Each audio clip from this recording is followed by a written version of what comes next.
Bismillahirrahmanirrahim. Assalamualaikum warahmatullahi wabarakatuh. Perkenalkan, nama saya Kiki Rizka Amelia dengan NIM 09 10 58 11 25 004 dari Universitas Muhammadiyah Sidendreng Rapang, jurusan Ilmu Administrasi Publik, Pasca Sarjana. Tahun 2025 akan membawakan materi filsafat ilmu administrasi dan kemuhammadiyaan dengan submateri berbagai aliran filsafat, ilmu, kebudayaan, dan kemaslahatan umat. Nah, baik, untuk yang pertama kita akan mempelajari aliran-aliran filsafat yang seperti ilmu, kebudayaan, dan kemaslahatan umat. Nah, filsafat membimbing manusia mencari kebenaran, makna, dan nilai dalam kehidupan. Kajian ini akan membahas filsafat ilmu, kebudayaan, dan kemaslahatan umat sebagai pondasi peradaban. Sebagai pendahuluan filsafat, dalam sejarah peradaban, filsafat menjadi dasar lahirnya ilmu pengetahuan, kebudayaan, dan sistem etika. Nah, tiga ruang lingkup yang kita akan bahas mengenai filsafat ilmu, kebudayaan, dan kemaslahatan umat. Nah, yang pertama, kita akan membahas filsafat ilmu. Nah, filsafat ilmu itu apa? Filsafat ilmu adalah refleksi filosofis tentang apa itu ilmu, bagaimana ilmu itu diperoleh, dan manfaatnya. Nah, ini menjadi dasar metode ilmiah modern, menjaga objektivitas riset, dan mengarahkan ilmu bagi masyarakat.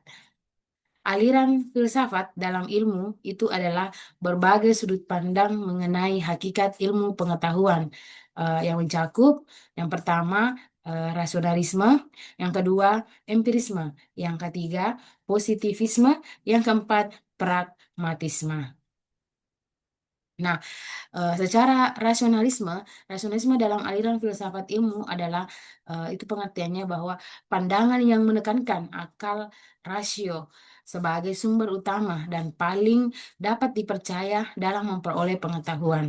Nah, menurut aliran ini, kebenaran ilmiah dapat dicapai melalui penggunaan logika, dedukasi, dan penalaran yang konsisten, bukan semata-mata melalui pengalaman inderawi. Nah, apa dasar pemikirannya, faham rasionalisme ini? Dasar pemikiran rasionalisme berangkat dari keyakinan bahwa manusia memiliki kemampuan bawaan atau innate ideas dalam akalnya yang memungkinkan untuk memahami realitas. Dengan demikian, rasio dianggap lebih unggul dibanding dengan pengalaman yang bersifat subjektif dan dapat menipu. Yang kedua, metode pengetahuan. Metode utama yang digunakan adalah deduktif. Deduktif ini artinya menarik kesimpulan dari prinsip-prinsip umum yang menuju kebenaran-kebenaran yang lebih spesifik. Prinsip logika dan matematika menjadi model ideal dalam proses ilmiah menurut rasionalisme. Yang kedua, paham empirisme. Empirisme dalam aliran filsafat ilmu adalah pandangan yang menekankan bahwa pengalaman inderawi merupakan sumber utama pengetahuan. Aliran ini berpendapat bahwa manusia tidak memiliki pengetahuan bawaan sejak lahir. Sebaliknya, seluruh pengetahuan diperoleh melalui interaksi dengan dunia nyata lewat panca indera. Nah, apa dasar pemikiran dari empirisme? Yaitu yang pertama, menolak gagasan tentang ide bawaan atau innate ideas, sebagaimana diyakini kaum rasionalis. Yang kedua, manusia sejak lahir diibaratkan seperti tabula rasa atau kertas kosong yang masih kosong, yang kemudian diisi oleh pengalaman-pengalaman. Yang ketiga, selain dasar pemikiran, metode pengetahuan. Metode pengetahuan empirisme itu menekankan metode induktif, yaitu menyusun generalisasi dari pengamatan-pengamatan khusus. Observasi, eksperimen, dan verifikasi empiris dipandang sebagai cara paling sahih untuk membangun suatu ilmu pengetahuan. Yang ketiga, positivisme. Positivisme ini sendiri adalah dalam aliran filsafat ilmu adalah aliran yang menegaskan bahwa pengetahuan yang sahih hanyalah pengetahuan yang didasarkan pada fakta empiris, dapat diamati, terukur, dan diverifikasi secara ilmiah. Positivisme menolak penjelasan metafisis maupun spekulatif, serta menekankan pentingnya metode ilmiah yang objektif. Nah, apa dasar pemikiran dari positivisme? Yang pertama, pengetahuan dianggap valid hanya jika dapat diuji dengan pengalaman empiris dan metode ilmiah. Yang kedua, semua bentuk pengetahuan non-empiris seperti metafisika, teologi, atau spekulasi filosofis dianggap tidak ilmiah. Terus yang ketiga, ilmu pengetahuan harus bersifat objektif, bebas nilai, dan terukur. Terus metode pengetahuan dari positivisme yaitu uh, mengutamakan metode empiris induktif dengan eksperimen, observasi, serta verifikasi. Yang kedua, data yang diperoleh harus dapat diuji ulang atau reproduksibel dan diukur secara kuantitatif. Terus metode pengetahuan yang ketiga, hubungan sebab akibat dalam realitas sosial maupun alam dipandang dapat dijelaskan dengan hukum-hukum umum.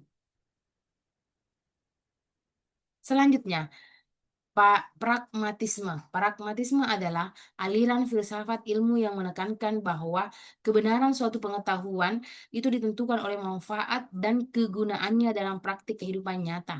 Dengan kata lain, sebuah teori atau gagasan dianggap benar apabila terbukti berfungsi, bermanfaat, dan memberikan hasil yang praktis ketika diterapkan. Nah, dasar pemikirannya pragmatisme apa? Yang pertama itu pengetahuan bukan sekedar pencarian kebenaran abstrak, melainkan harus memiliki relevansi langsung dengan kehidupan. Yang kedua, tidak ada kebenaran yang bersifat absolut. Kebenaran selalu bersifat relatif, kontekstual, dan berubah sesuai dengan pengalaman serta situasi. Terus dasar pemikiran yang ketiga itu pengetahuan dianggap sebagai alat atau instrumental untuk memecahkan masalah manusia. Nah, metode pengetahuan dari pragmatisme apa? Yang pertama yaitu berorientasi pada konsekuensi praktis. Suatu ide diuji melalui penerapannya dalam pengalaman nyata. Terus metode pengetahuan yang ketiga, yang kedua adalah penekanan pada eksperimen dan tindakan. Teori bukan tujuan akhir, melainkan sarana untuk menemukan solusi. Terus metode pengetahuan yang ketiga yaitu menggunakan pendekatan problem solving atau ilmu dikembangkan untuk menjawab persoalan hidup. Selanjutnya, filsafat kebudayaan. Nah, kita masuk ke yang kedua, yaitu filsafat kebudayaan setelah tadi filsafat ilmu, sekarang filsafat kebudayaan. Nah, apa itu filsafat kebudayaan? Filsafat kebudayaan adalah cabang filsafat yang mempelajari hakikat, makna, nilai, asal-usul, serta perkembangan kebudayaan manusia. Ia berusaha memahami kebudayaan bukan hanya sebagai fakta sosial, tetapi juga sebagai ekspresi makna hidup manusia. Nah, ini tidak hanya mendeskripsikan kebudayaan seperti ilmu kebudayaan atau antropologi, tetapi juga mengkritisi, menuntun, dan mengarahkan perkembangan kebudayaan ke arah yang lebih baik berdasarkan nilai-nilai dan prinsip-prinsip tertentu. Meskipun filsafat kebudayaan tidak memiliki aliran yang terpisah secara tegas seperti idealisme atau pragmatisme dalam filsafat umum. Selanjutnya, aliran filsafat dalam kebudayaan itu seperti terlihat pada ini ada strukturalisme, ada postmodernisme, ada hermeneutika, ada eksistensialisme.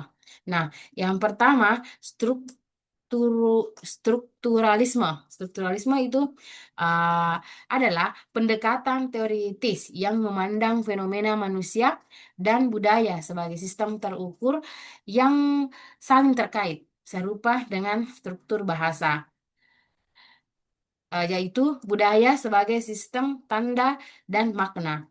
Terus selanjutnya hermeneutika. Hermeneutika itu menafsirkan makna, budaya, teks, dan simbol.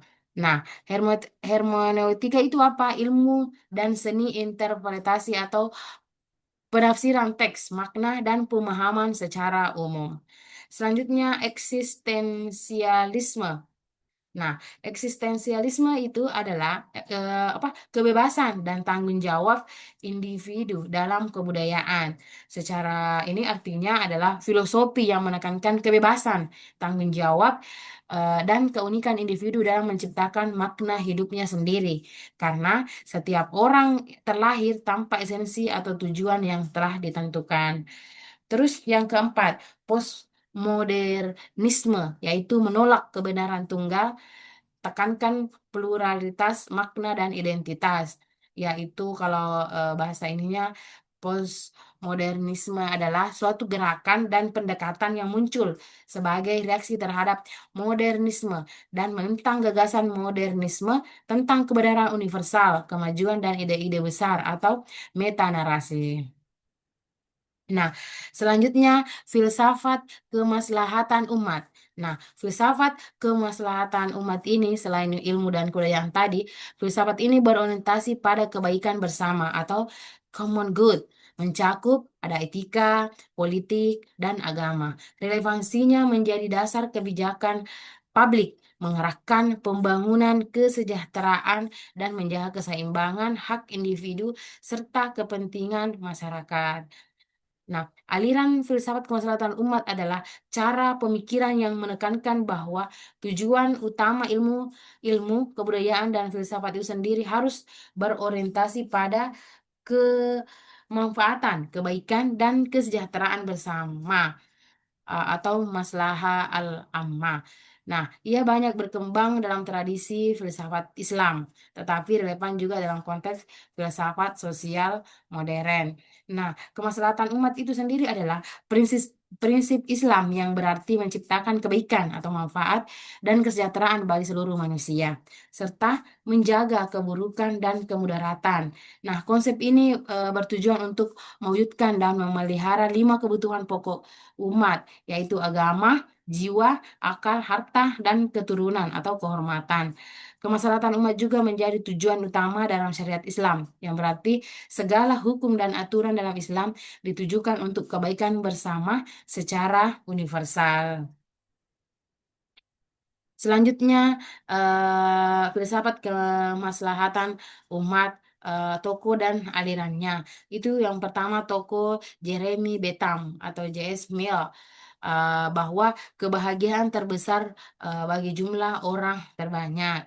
Sedangkan tokoh yang kedua itu Aristoteles dalam alir etika keutamaan, yaitu mengatakan bahwa manusia baik adalah manusia yang berbudi luhur. Sedangkan yang ketiga yaitu Al-Satibi atau Maqasid al-Syariah. Dia mengatakan bahwa menjaga agama, jiwa, akal, keturunan, dan harta. Terus integrasi filsafat. Nah, integrasinya antara ilmu, kebudayaan, dan kemaslahatan umat. Nah, jadi ilmu itu memberi cara berpikir rasional dan metodologis. Nah, kalau ilmu, sedangkan kebudayaan itu sendiri itu memberi makna, identitas, dan arah hidup. Nah, yang ketiga yaitu kemaslahatan umat. Nah, kemaslahatan umat ini adalah menggabungkan antara ilmu dan kebudayaan untuk memastikan ilmu dan budaya demi kesejahteraan bersama. Jadi, kesimpulannya bahwa filsafat adalah fondasi integratif yang menghubungkan antara ilmu, budaya, dan etika demi peradaban yang bermartabat. Nah, sebagai penutup kesimpulan bahwa ilmu tanpa filsafat itu kehilangan arah, kebudayaan tanpa filsafat itu kehilangan makna, dan kemaslahatan umat tanpa filsafat itu kehilangan dasar etisnya. Jadi cukup sekian yang saya sampaikan pada hari ini. Mohon maaf atas kekurangannya. Kami akhiri. Wassalamualaikum warahmatullahi wabarakatuh.